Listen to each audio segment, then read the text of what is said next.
Assalamualaikum warahmatullahi wabarakatuh.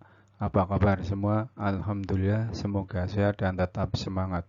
Pada video kali ini, saya akan berbagi informasi strategi memilih jurusan SNMPTN tahun 2021.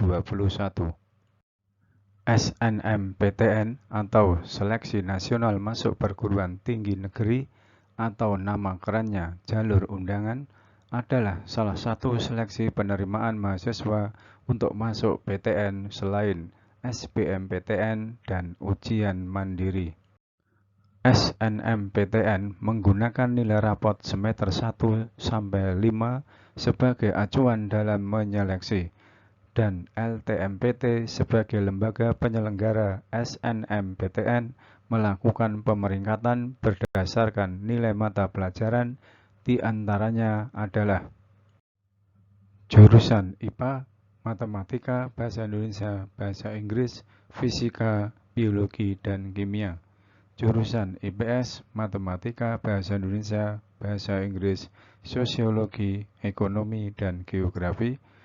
Jurusan Bahasa, Matematika, Bahasa Indonesia, Bahasa Inggris, Sastra Indonesia, Antropologi, dan salah satu bahasa asing. Siswa dari SMK, Matematika, Bahasa Indonesia, Bahasa Inggris, dan kompetensi keahlian. Berdasarkan pemeringkatan prestasi akademik yang dilakukan sekolah, siswa yang memenuhi syarat diizinkan untuk mendaftar dan memilih jurusan SNMPTN dengan ketentuan akreditasi sekolah. Akreditasi sekolah A, 40% terbaik di sekolahnya. Akreditasi B, 25% terbaik di sekolahnya. Dan akreditasi C, 5% terbaik di sekolahnya. Dari hal ini sudah dapat dilihat bahwa jalur SNMPTN memiliki persaingan yang ketat untuk dapat lolos.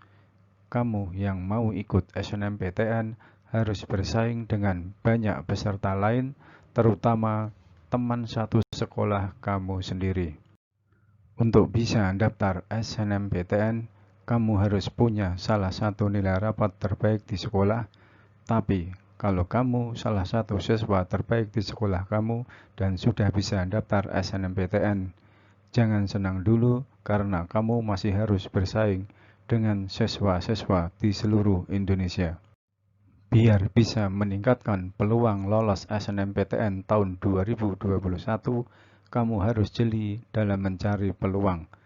Di materi ini, saya akan membahas bagaimana strategi memilih jurusan SNMPTN tahun 2021 secara tepat.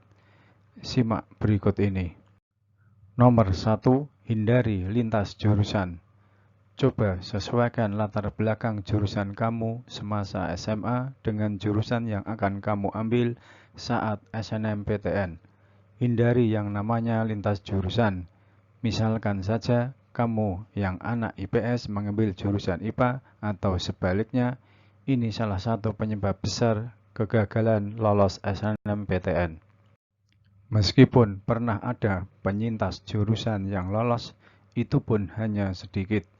Kamu juga perlu bertanya dalam diri, jurusan apa yang kamu minati, karena jurusan yang kamu pilih adalah masa depanmu.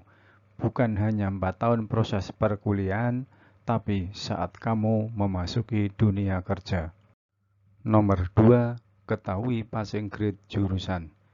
Kamu perlu melihat standar nilai di jurusan PTN yang akan kamu pilih dan tingkat popularitas jurusan tersebut untuk dipilih oleh ribuan peserta SNMPTN. Apakah jurusan yang kamu inginkan adalah jurusan dengan passing grade yang tinggi dan ternyata banyak diminati oleh banyak peserta lain? Sebenarnya tidak masalah kalau kamu memang ingin memilih jurusan tersebut, namun kamu harus pastikan apakah nilaimu memenuhi kriteria. Kamu bisa mendiskusikannya dengan guru BK di sekolah untuk mengetahui besaran peluang di jurusan yang kamu pilih. Nomor 3, pertimbangkan jurusan dan PTN yang sepi peminat. kamu dapat mengakses berita atau informasi mengenai PTN, jurusan dan bidang studi yang tidak terlalu banyak dipilih oleh peserta lain dan mendekati minat kamu. Kamu dapat menjadikan ini sebagai pertimbangan atau cadangan, alih-alih jurusan idaman kamu terlalu sulit untuk digapai. Bisa jadi setelah kamu pikir-pikir kembali, jurusan sepi peminat itu adalah yang kamu minati. Yang penting adalah jangan sampai kamu memilih jurusan karena tren atau cuma mau ikut-ikutan teman kamu. Nomor 4. Pertimbangkan jurusan dari nilai rapot terbesar. Selanjutnya, kamu dapat memeriksa nilai apa saja yang paling tinggi. Contohnya, nilai kimia kamu dari awal sekolah sampai UN paling tinggi mengalahkan nilai lain. Setelah cek nilai dari awal hingga akhir, kamu bisa pilih jurusan dengan rumpun kimia. Contohnya, jurusan teknik kimia, pendidikan kimia, apoteker, farmasi, analisis kimia, atau kimia IPA.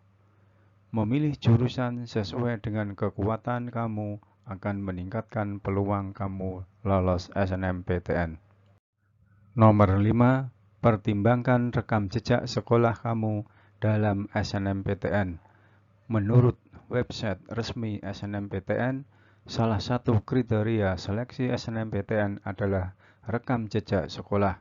Maksud rekam jejak di sini adalah riwayat siswa-siswa yang pernah diterima di PTN dari sekolah tertentu. Sekolah-sekolah yang secara konsisten mengirimkan siswanya ke PTN dan siswa-siswa tersebut akhirnya berprestasi ketika mahasiswa akan dapat perhatian lebih dibandingkan dengan sekolah yang siswanya jarang diterima di PTN tertentu. Nomor 6.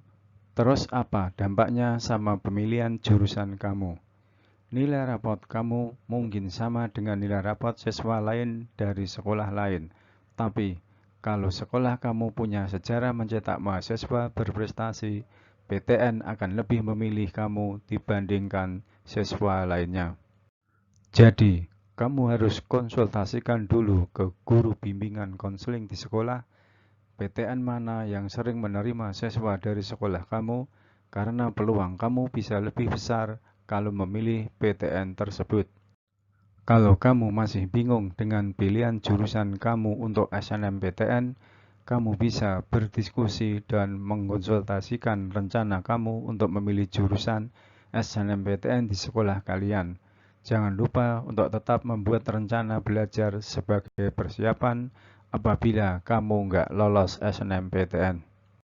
Perbanyak berdoa dan optimis bahwa kamu pasti akan sukses masuk PTN yang kamu mau. Selamat berproses dan semoga kamu lolos SNMPTN tahun ini. Demikian informasi yang dapat saya sampaikan. Semoga bermanfaat. Terima kasih. Assalamualaikum warahmatullahi wabarakatuh.